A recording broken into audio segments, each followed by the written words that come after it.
الحمد لله نحمده أن هدانا للإسلام وجعلنا بفضله ورحمته من أمة خير الأنام، وأشهد أن لا إله إلا الله وحده لا شريك له، له الملك وله الحمد وهو على كل شيء قدير، كل شيء خاشع له وكل شيء قائم به، غنى كل فقير وعز كل ذليل ومفزع كل ملهوف، من تكلم سمع نطقه ومن سكت علم سره، ومن عاش فعليه رزقه ومن مات فإليه منقلبه.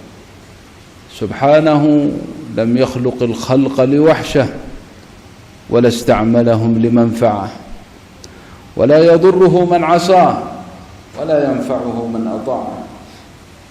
القلوب له مفضية والسر عنده علانية، الحلال ما أحل والحرام ما حرم والدين ما شرع والأمر ما قضى، الخلق خلقه والعباد عباده، وهو الله الرؤوف الرحيم. أظهر الجميل وستر القبيح، لا يؤاخذ بالجريرة ولا يهتك الستر، عظيم العفو حسن التجاوز، باسط اليدين بالرحمة واسع المغفرة، صاحب كل نجوى منتهى كل شكوى، كريم الصفح عظيم المن، مبدئ النعم قبل استحقاقها، هو الذي خلق فسوى وقدر فهدى، وهو الذي أضحك وأبكى وأمات وأحيا، وهو الذي خلق الزوجين الذكر والأنثى من نطفة إذا تمنى، وهو الذي عليه النشأة الأخرى، لا إله إلا هو رب كل شيء ومليكه، سبحانه جل جلاله لا ند له ولا ضد، تبارك وتعالى عما يقول الظالمون علوا كبيرا. وأشهد أن سيدنا ونبينا محمدا عبده ورسوله، خير خلق الله أجمعين ورسول رب العالمين، نبي ما طلعت الشمس على أجمل منه وجها ولا أنور، نبي غفر الله له ما تقدم من ذنبه وما تأخر، ومع ذلك قام بقدمه الشريف حتى تفطر، نبي رجفت هيبته قلوب الجبابرة، وإنه ليخافه ملك بني الأصفر، صلوات الله وسلامه عليه وعلى سائر الأنبياء وآل كل منهم وصحابتهم أجمعين. ثم أما بعد، فأعوذ بالله من الشيطان الرجيم، بسم الله الرحمن الرحيم. الله الذي خلقكم ثم رزقكم ثم يميتكم ثم يحييكم، هل من شركائكم من يفعل من ذلكم من شيء، سبحانه وتعالى عما يشركون. وقال الله تبارك وتعالى: الله الذي خلقكم من ضعف ثم جعل من بعد ضعف قوة ثم جعل من بعد قوة ضعفا وشيبة، يخلق ما يشاء وهو العليم القدير. ويوم تقوم الساعة يقسم المجرمون ما لبثوا غير ساعة كذلك كانوا يؤفكون.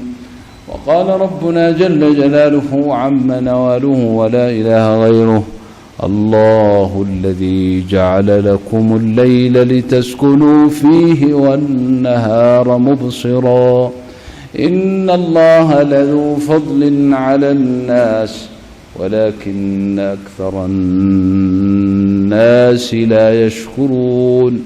ذلكم الله ربكم خالق كل شيء لا إله إلا هو فأنى تؤفكون. كذلك يؤفك الذين كانوا بآيات الله يجحدون.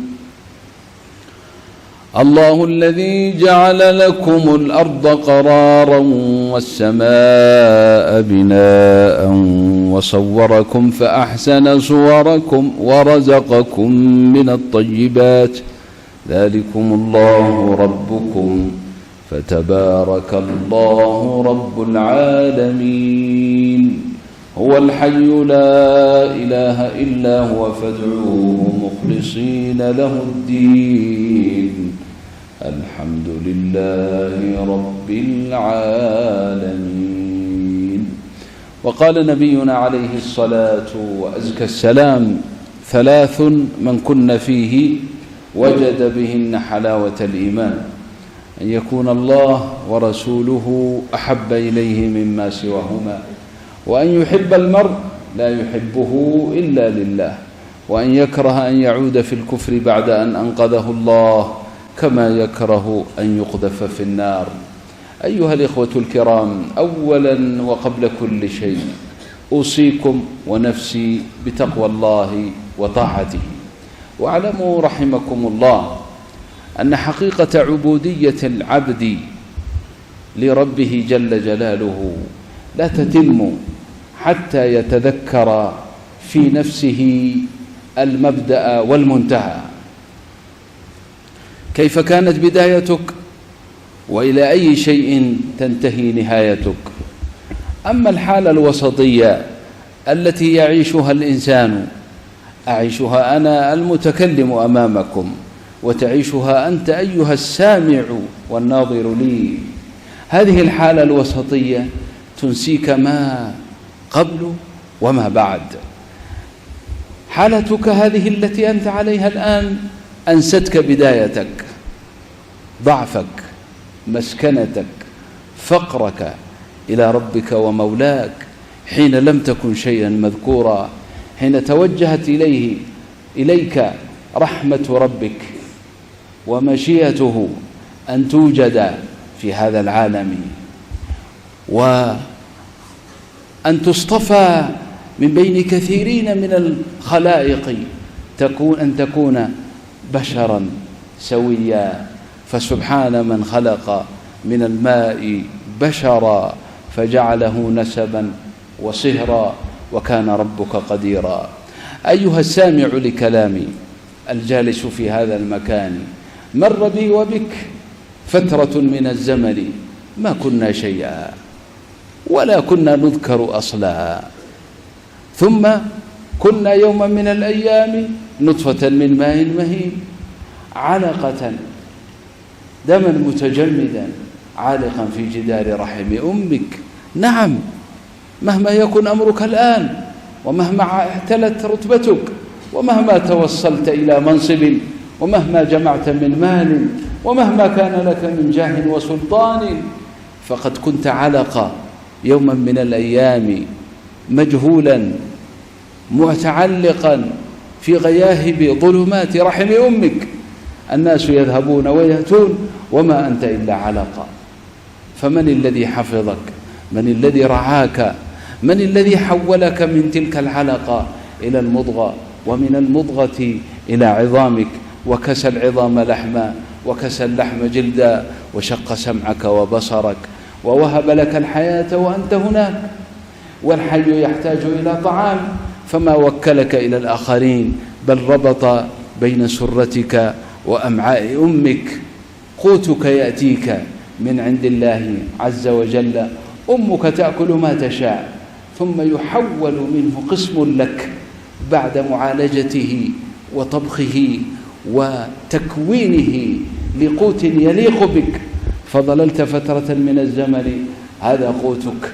فانظر إلى ضعفك ومسكنتك وفقرك إلى ربك ومولاك.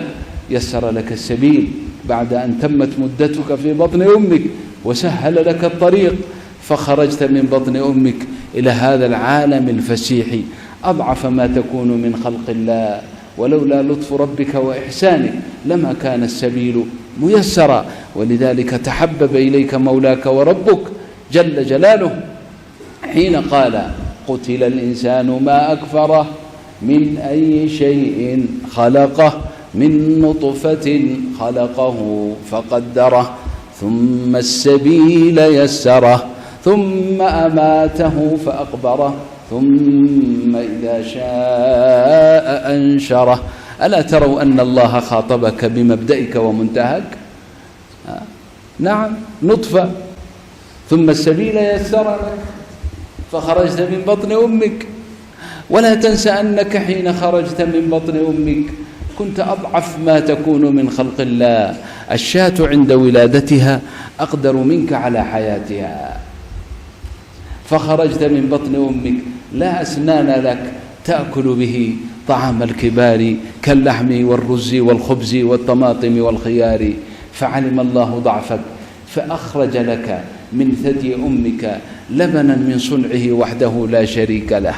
نعم، وعلمك كيفية الرضاعة. ولو اجتمعت الخلائق ليعلموك ما استطاعوا إلى ذلك سبيلا، إذ كنت أجهل خلق الله. والله أخرجكم من بطون أمهاتكم لا تعلمون شيئا وجعل لكم السمع والأبصار والأفئدة لعلكم تشكرون.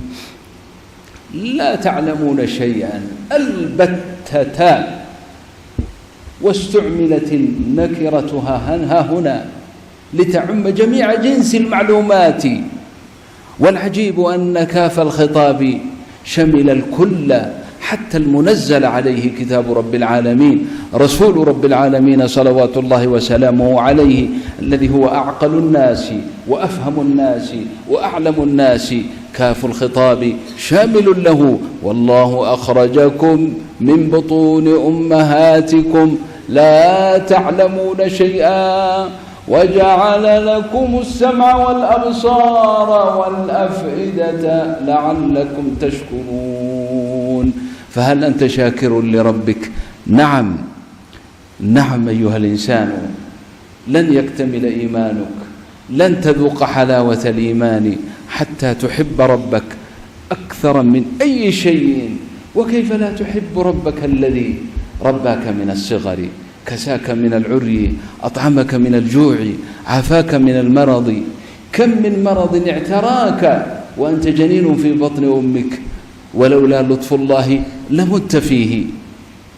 كم كان لطف ربك حين علمك كيفية الرضاعة، جعل لك لسانا وشفتين. أما اللسان فهو يمص حلمة ثدي، تمص به حلمة ثدي أمك، وأما الشفتان فيستمسكان لك المكان حتى لا يذهب عنك اللبن يمينا وشمالا.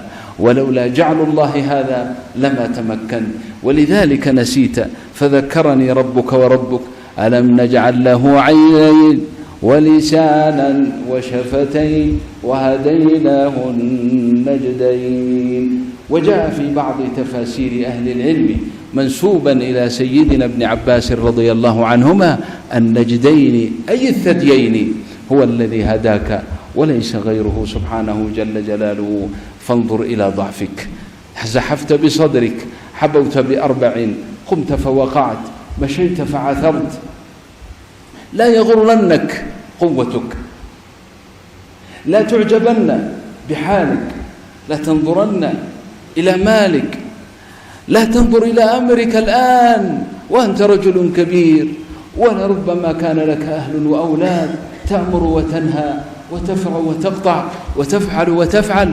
لا، ارجع إلى ذاكرتك وإلى ما كنت عليه من ضعفك وإلى فقرك إلى مولاك وسيدك. وما زلت فقيرا إلى ربك لو كنت عقلت. فمن أولى بالمحبة منك لربك لا إله إلا هو. ألا فأحب الله لما يغضيكم من نعمه.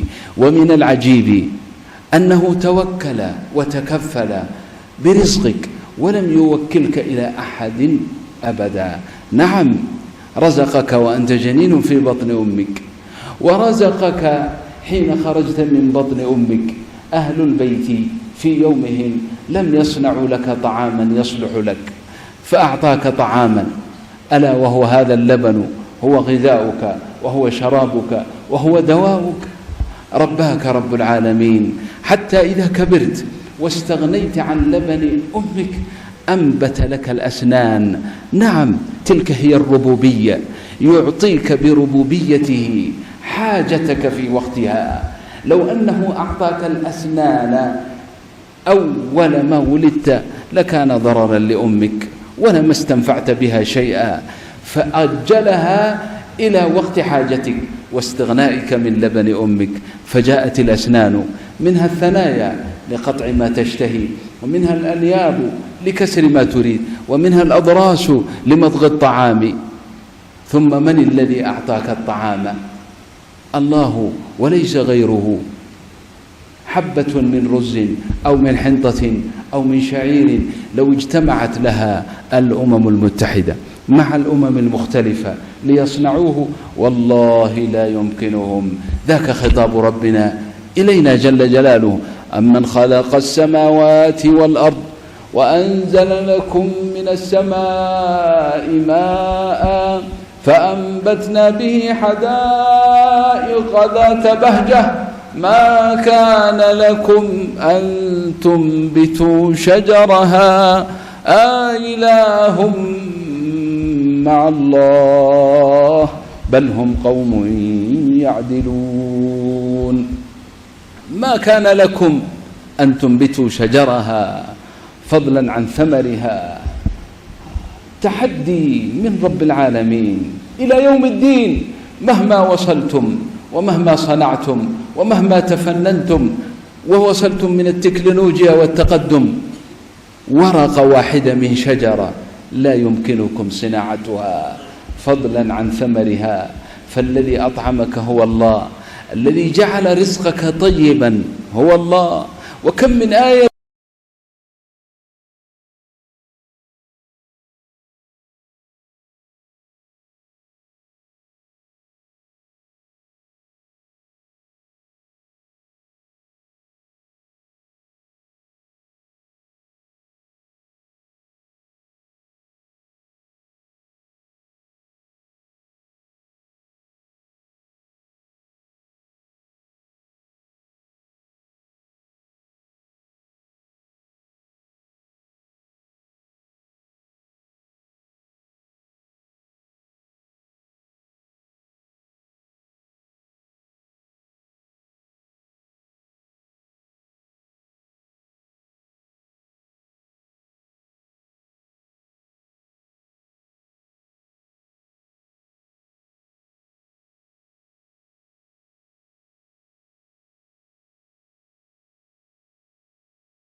من مكة إلى المدينة ليقتل رسول الله صلى الله عليه وسلم وسيفه معلق في عنقه، رآه عمر بن الخطاب فقال: هذا الكلب عمير بن وهب والله ما جاء إلا لشر، فأمسك بحمالته وبسيفه حتى أدخله على النبي صلى الله عليه وسلم.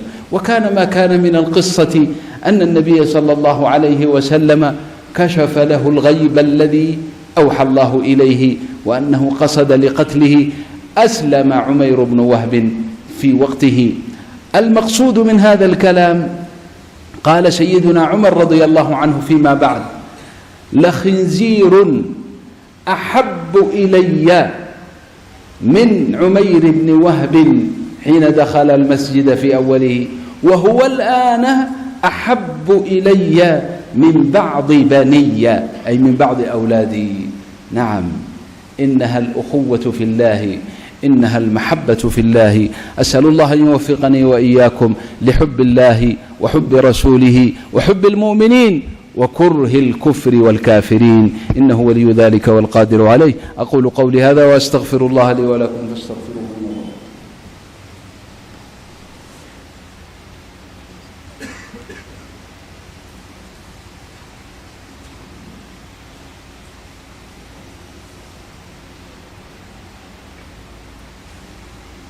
الحمد لله وكفى وسلام على عباده الذين اصطفى، وأشهد أن لا إله إلا الله وحده لا شريك له، وأشهد أن سيدنا ونبينا محمدا عبده ورسوله صلى الله عليه وعلى آله وأصحابه وبارك وسلم تسليما كثيرا. ثم أما بعد، عباد الله، أوصيكم ونفسي بتقوى الله وطاعته، وأحرضكم أيها المسلمون، وأخص بالذكر إخواننا الذين هاجروا من بلاد الصومال. إن الله اصطفاكم واختاركم للدين، فما من واحد منكم إلا وهو مسلم أبا عن جد إلى جده 50. ربما أنعم الله عليكم بنعمة الإيمان والإسلام من غير طلب منكم. هذا كرم من الله ورحمة منه وإحسان.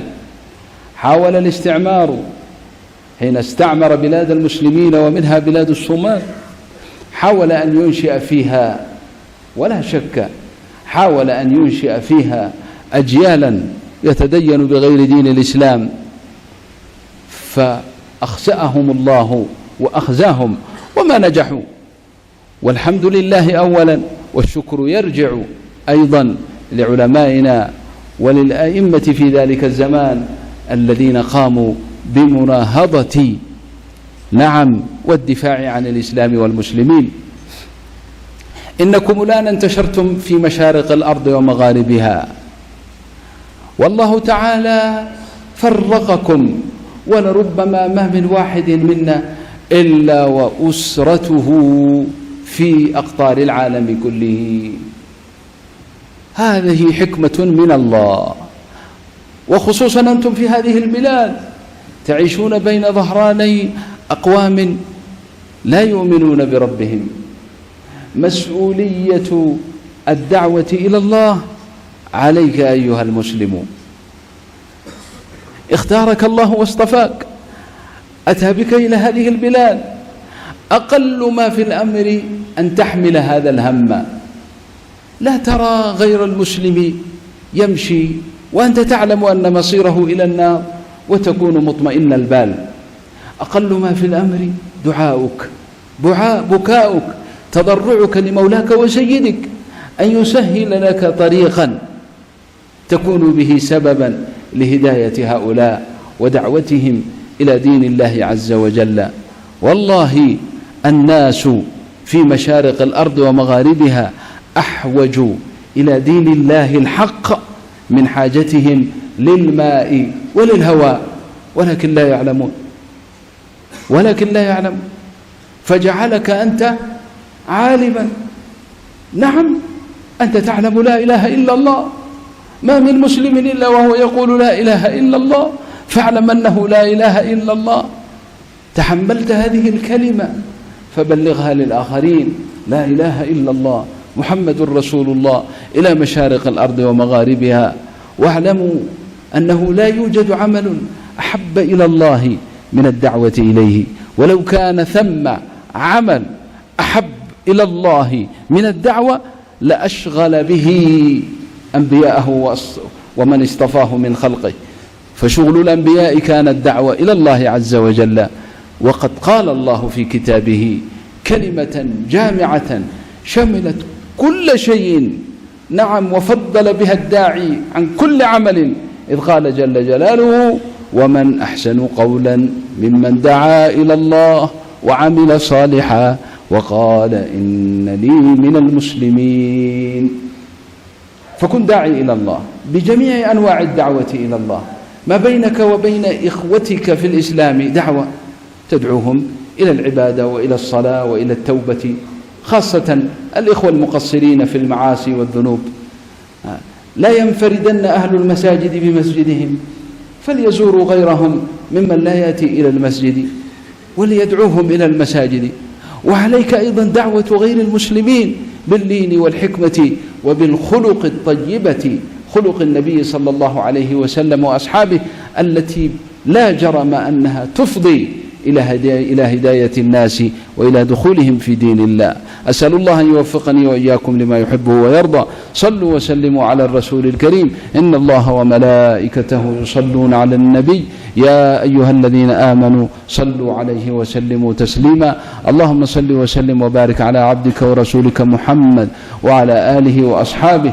وارض اللهم عن السادة الخلفاء أبي بكر وعمر وعثمان وعلي، وعن آل بيت نبينا الطيبين الطاهرين وأزواجه الطاهرات أمهات المؤمنين، وعن المهاجرين والأنصار ومن تبعهم بإحسان إلى يوم الدين، وعنا معهم بمنك وكرمك ورحمتك يا أرحم الراحمين.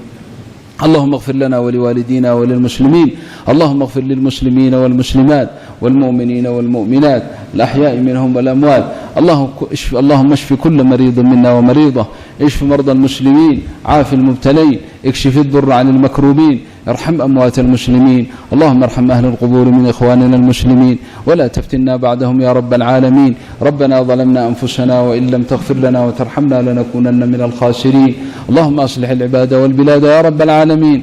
اللهم افتح باب التوبة للمسلمين وافتح باب الهداية لغير المسلمين يا رب العالمين. إنك على كل شيء قدير وبالإجابة جدير. رب اغفر وارحم وأنت خير الراحمين. عباد الله، إن الله يأمر بالعدل والإحسان وإيتاء ذي القربى وينهى عن الفحشاء والمنكر والبغي يعظكم لعلكم تذكرون. وأقم الصلاة.